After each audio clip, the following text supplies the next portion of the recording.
Halo semuanya, selamat datang di STM Suara Tengah Malam bersama gua Fedro Ardiansyah yang akan menemani malam panjang kalian. Di episode kali ini, gua bakal melanjutkan cerita yang ditulis oleh Mata.elang 084 yang berjudul Hari-hariku ditemani arwah almarhum bapakku. So, tanpa banyak basa-basi lagi, langsung aja masuk ke inti ceritanya. Check this out.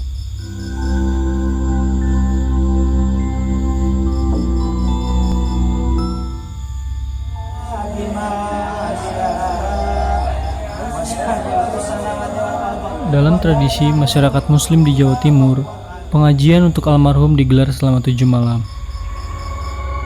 Di hari ketiga, saat kami membereskan semua peralatan makan bekas bapak-bapak pengajian hingga selesai pukul 9 malam, kakak gua yang sangat terpukul dengan kepergian ayah ternyata malam itu pergi ke kuburan ayah tanpa sepengetahuan kami. Kakak gua ini yang paling tidak bisa membendung rasa sedihnya di antara kami semua. Dia ingat banyak dosa sama ayah dan menyesal belum sempat meminta maaf. Bahkan saat ayah gua sakit, dia malah bertengkar dan mencaci maki ayah. Kita sekeluarga tahu kalau dia belum bisa menerima kenyataan. Sampai pukul 10 malam, kakak gua tak kunjung kembali ke rumah. Ibu gua khawatir dan bilang, "Kakak kalian tadi kemana? Jam segini kok belum pulang? Coba kalian cek ke pemakaman. Jangan-jangan dia di sana. Soalnya, kemarin om kalian berpesan kalau dia disuruh jaga dan lihat makam ayahnya saat malam." Adikku nyeletuk, "Ngapain jagain kuburan?" Ibu berkata, takut ada yang mencuri jenazahnya, karena hari kematian ayah kalian itu adalah hari yang paling dicari-cari para pencari ilmu hitam. Gua dan adik bergegas mencari keberadaan kakak gua. Malam itu, jam 12.15, kami segera pergi ke kuburan naik motor. Jaraknya kira-kira 2 km dari rumah, karena ayahku dimakamkan di kampung sebelah. Saat perjalanan, udara malam terasa dingin menusuk kulit, walau tubuhku dibalut jaket cukup tebal. Suasana amat sepi, tak terlihat satu orang pun di perkampungan ini. Saat melewati pondok yang pernah aku mimpikan, bulu kuduku merinding. 100 meter kemudian, kami sampai di pemakaman. Kami mencari keberadaan kakak kami, tapi tidak turun dari motor. Dan tidak sampai menjelajah seluruh pemakaman. Hanya memasuki pemakaman saja. Suasananya gelap sekali, hanya sorotan lampu dari rumah-rumah warga yang sampai menjangkau kuburan ini. Sehingga suasananya menjadi remang-remang. Motor kakakku tidak ada di sana. Tapi sepasang mataku menangkap ada orang yang memakai baju batik lengan pendek yang sedang duduk di sebelah makam ayah. Wajahnya tidak tampak jelas, karena dia hanya duduk seperti orang lesu. "Dek, kamu lihat gak itu?" tanyaku sambil menunjuk. Adik gue jawab, "Mana?" "Itu loh dek, di atas kuburan bapak, ada orang." "Itu orang beneran apa bukan ya? Kamu lihat dong yang serius," kataku. "Mana kak? Aku gak kelihatan," kata adik gue. Perasaan kami berubah menjadi takut. Akhirnya motor yang dikemudikan adik gue setirnya dibanting untuk putar haluan. Kami pun pulang tanpa hasil. Di jalan arah pulang, gue dan adik gue membahas sosok yang gue lihat tadi. Gue masih ingat bajunya. "Nanti kalau kakak pulang, kita lihat dia pakai baju apa ya. Kalau dia pakai baju batik lengan pendek, berarti yang di kuburan tadi itu dia," kataku. Adik gue memacu motornya dengan kencang sambil berkata, "Iya, tapi kalau itu kakak, kok motornya tadi nggak ada? Ditaruh di mana ya?" Gue juga berpikir hal yang sama. Sekaligus penasaran, ingin cepat pulang, melihat busana yang saat ini tengah dipakai kakakku. Kita berdua pulang ke rumah, lalu mencari kakak kami yang ternyata belum datang. Rasa penasaran semakin besar. "Bu, apa kakak sudah pulang?" tanyaku pada ibu. "Belum. Apa kalian ketemu di pemakaman?"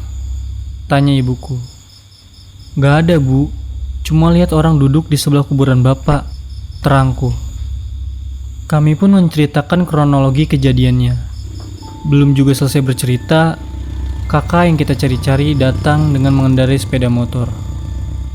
Aku memperhatikan baju yang ia pakai. Memang memakai baju lengan pendek, tapi polos dan tidak bermotif.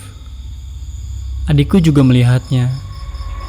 Kita saling pandang dan heran dengan siapa yang memakai baju batik di kuburan tadi. Kak, dari mana? Apa dari makam?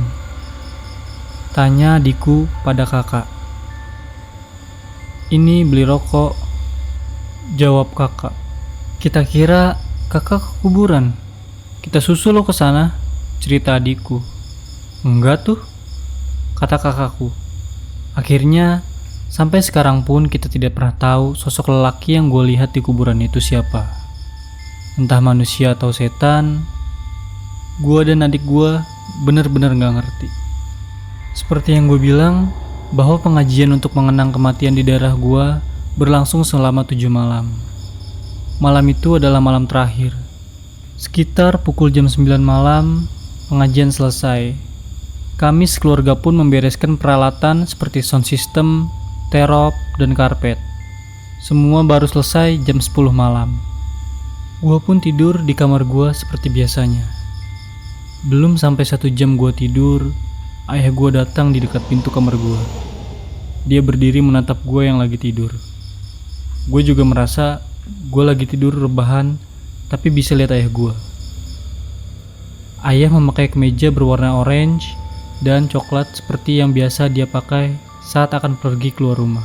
Kali ini wajahnya tak lagi pucat. Dia benar-benar tampak layaknya manusia yang masih hidup. Dia berpesan sangat singkat kepadaku. Lang, suruh ibumu ke kantor ayah. Nanti biar dapat uang kematian, jumlahnya sekian juta. Ayah pun pergi entah kemana. Aku pun terbangun dengan posisi yang sama seperti yang ada pada mimpiku. Ada rasa kecewa setelah bangun. Kecewa pada realita bahwa ayahku telah tiada. Kulihat jam menunjukkan pukul 4:30 pagi. Aku pun bergegas sholat ke masjid untuk mendoakan ayahku. Pagi harinya aku menyampaikan pesan ayah pada ibu. Kita pun berangkat ke kantor ayah dan ternyata benar. Kita mendapatkan uang kematian dari perusahaan dengan nominal yang seperti disebutkan oleh ayah. Barulah aku yakin bahwa selama ini mimpiku tentang ayah bukanlah mimpi biasa, melainkan aku benar-benar bertemu dan berinteraksi dengan arwahnya. Aku bersyukur pada Tuhan yang telah mengizinkanku untuk tetap bisa melihat ayah. Meski kita telah berbeda dunia, gue juga jadi paham bahwa yang meninggal hanyalah jasad fisiknya, sedangkan jiwa atau sukmanya tetap hidup di alam lain. Alam yang gue sendiri gak tahu seperti apa. Oke, sampai di sini dulu cerita di episode kali ini. Terima kasih sudah menonton sampai akhir. Jangan lupa untuk like, komen, dan subscribe. Gue Fedro Ardiansyah, pamit undur diri.